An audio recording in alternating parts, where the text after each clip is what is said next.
बच्चों अध्याय 2, क्या हमारे आसपास के पदार्थ शुद्ध हैं? शुद्ध पदार्थ क्या होते हैं, शुद्ध पदार्थ किसे कहते हैं, ये मैं आपको बता चुकी हूँ। आज मैं विलयन और विलयन के गुणधर्म और सांद्रता इनके बारे में बताऊंगी। विलयन दो या दो से अधिक पदार्थों का मिश्रण विलयन कहलाता है। जैसे बच्चों आपने देखा होगा घर में हम लोग ये हमने एक पात्र है और इसमें हमने लिया पानी और उसमें हमने चीनी को घोल दिया। ये किसके कारण है? चीनी को घोल दिया। तो ये दोनों पदार्थों को जो हमने मिला के बना दिया, इसको कहते हैं विलयन। समझ में आ गया? दो या दो से अधिक पदार्थ जिनको मिलाकर एक पदार्थ निर्माण किया जाता है उसे विलयन कहते हैं। अब विलयन के दो घटक हैं, एक है जो विलेय, दूसरा है विलायक। सबसे पहले विलायक। देखिए किसी भी विलयन में जो ज़्यादा मात्रा में होता है उसे विलायक कहते हैं। जैसे पानी और चीनी का हम घोल लेंगे तो पानी ज़्यादा मात्रा में है, तो विलायक की परिभाषा क्या हो जाएगी? विलयन में जो घटक ज़्यादा मात्रा में होता है उसे विलायक कहते हैं, या वह घटक जिसमें विलेय को घोला जाता है वे क्या कहलाता है? विलायक। बच्चों विलयन में पानी में चीनी को घोला, जिसमें घोला या जो ज्यादा मात्रा में है वह क्या कहलाएगा? विलायक। ये आपका यहाँ पर पानी हो गया बच्चों। अब विलेय जो कम मात्रा में होता है और जिसको किसी में घोलते हैं, जैसे ये पानी चीनी में ये कम मात्रा में क्या है? चीनी, तो ये क्या हो गया? विलेय। तो इस तरीके से विलयन दो या दो से अधिक घटकों का, विलायक जो ज्यादा मात्रा में होगा जिसमें विलेय को घोला जाता है, चीनी जो कम मात्रा में होगा और जिसको किसी में घोलते हैं वे विलेय कहलाते हैं। जैसे वायु बच्चों बहुत सारी गैसों का मिश्रण है। नाइट्रोजन बहुत ज़्यादा 78% पाया जाता है और ऑक्सीजन जो है आपका 21%। जो ज़्यादा मात्रा में होगा नाइट्रोजन ये विलायक की तरह कार्य करेगा, अन्य गैसें विलेय की तरह कार्य करेंगे। बच्चों एक दूसरा उदाहरण है आयोडीन और अल्कोहल को जब मिला देते हैं तो आयोडीन का टीचर कहलाता है। और इसमें आयोडीन जो है कम मात्रा में है, विलेय है, जबकि अल्कोहल जो है ज़्यादा मात्रा में होता है वह विलायक की भांति कार्य करता है। और इसी प्रकार अगर हम पेय पदार्थ को देखेंगे, जैसे हम कोल्ड ड्रिंक पीते हैं, CO2 जो गैस जिससे निकलती है, CO2 तो आपका विलेय हो गया। जो हम पीते हैं लिक्विड जल वह हो गया आपका विलायक। तो बच्चों ये उदाहरण भी मैंने आपको बता दिए, जो कम मात्रा में होगा वो विलेय, जो ज्यादा मात्रा में होगा वो विलायक।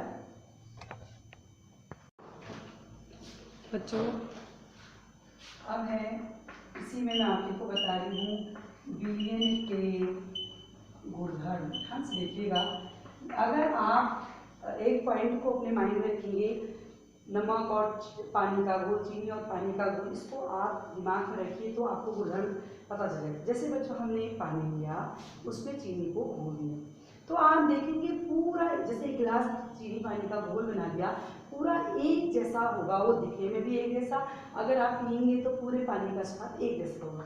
तो जो पूरा एक जैसा दिखता है और एक जैसा होता है उसे क्या कहते हैं? समांगी विलयन। पहला गुणधर्म क्या है? समांगी विलयन, मतलब एक जैसा है। दूसरा गुणधर्म क्या है बच्चों? इन कणों का आकार बहुत ही छोटा होता है, एक कण 1 nm से छोटा होता है और इनको हम आंख से भी नहीं देख पाते हैं। 10⁹ मीटर या 1 nm से भी कम होता है, इतना छोटे होते हैं। nm का मतलब नैनोमीटर, इतने छोटे होते हैं कि इनको हम आंख से भी नहीं देख पाते। तीसरा है ये कण में से यदि हम प्रकाश किरणों को डालते हैं तो ये प्रकाश को फैलाते इतने छोटे होते हैं कि प्रकाश के मार्ग को प्रकाश को फैला नहीं पाते हैं, अतः इनके विलयन में से अगर हम प्रकाश को डाल दें तो प्रकाश का पथ नहीं दिखाई देता। प्रकाश को फैला नहीं पाते, प्रकाश का मार्ग नहीं दिखाई देता। बच्चों कभी भी ये प्रकाश का मार्ग जो है नहीं दिखता, प्रकाश का मार्ग नहीं दिखता।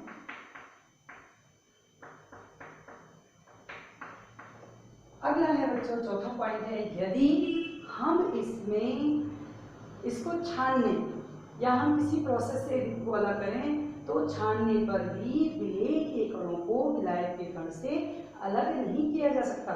तो विलयन के जब गुणधर्म आएंगे तो आप अपने माइंड में रखिएगा, पानी और चीनी का घोल। एक पहला पॉइंट, ये समांगी होता है। दूसरा, इनके कण इतने छोटे होते हैं 10⁻⁹ मीटर या 1 nm से छोटे होते हैं, हमारे आंखों से नहीं देखे जा सकते।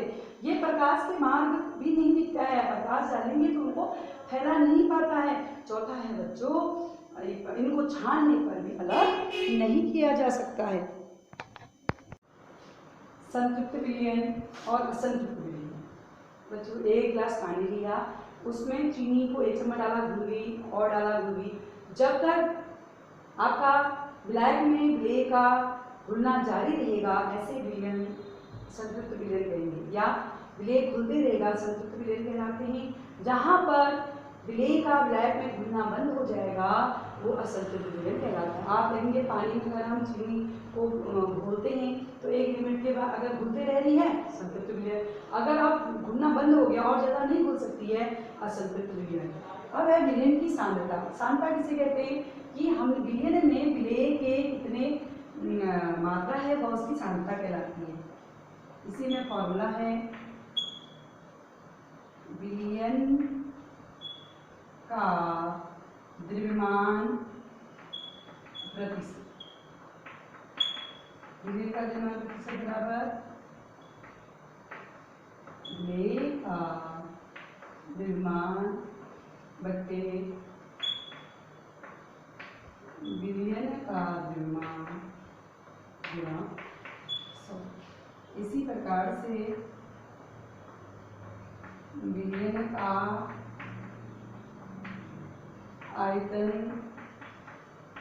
प्रतिशत कितना है, विलेय का आयतन बटे विलयन का आयतन गुणा 100। इसी तरीके इस फॉर्मूले से हम सवाल को भी कर सकते हैं। अब द्रव्यमान प्रतिशतता पे एक प्रश्न है, 1 विलयन के 320 ग्राम विलायक जल में 40 ग्राम साधारण नमक विलेय है, तो विलयन की सांद्रता ज्ञात करें। विलयन है बच्चों 320 ग्राम विलायक जल में 40 ग्राम नमक है, तो ये विलायक हो गया और उसमें क्या घोला गया, नमक। तो विलयन की सांद्रता ज्ञात करें। विलायक जल का द्रव्यमान कितना है 320 ग्राम, विलेय नमक का द्रव्यमान कितना है बच्चों 40 ग्राम। तो विलयन का द्रव्यमान कितना होगा, विलेय पदार्थ विलयन का द्रव्यमान, देखो पानी में नमक को घोल दिया तो टोटल विलयन कितना हो जाएगा, इन दोनों के द्रव्यमान को जोड़ दोगे। विलयन का द्रव्यमान बराबर विलेय पदार्थ का द्रव्यमान प्लस विलायक। विलेय कितना है 40 ग्राम और विलायक कितना है 320 ग्राम, जब जोड़ा तो 360 ग्राम। क्वेश्चन क्या निकालना है, विलयन की सांद्रता। विलयन की द्रव्यमान प्रतिशतता या सांद्रता बराबर हो जाएगा विलेय का द्रव्यमान बटे विलयन का द्रव्यमान गुणा 100। विलेय का द्रव्यमान कितना है 40, पूरे विलयन का कितना है 360 गुणा 100। इसे ये कर दिया बच्चों, 4 से ये 9, 1/9 गुणा 100। अब इसको भाग देंगे 1.11% ये निकलेगा।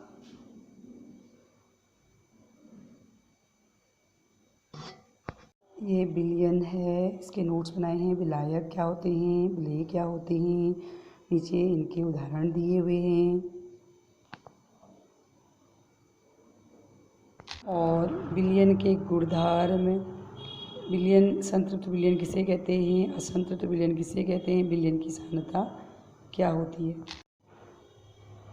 आयतन प्रति सतह, द्रव्यमान प्रति सतह और द्रव्यमान प्रति सतह निकालने का एक सूत्र।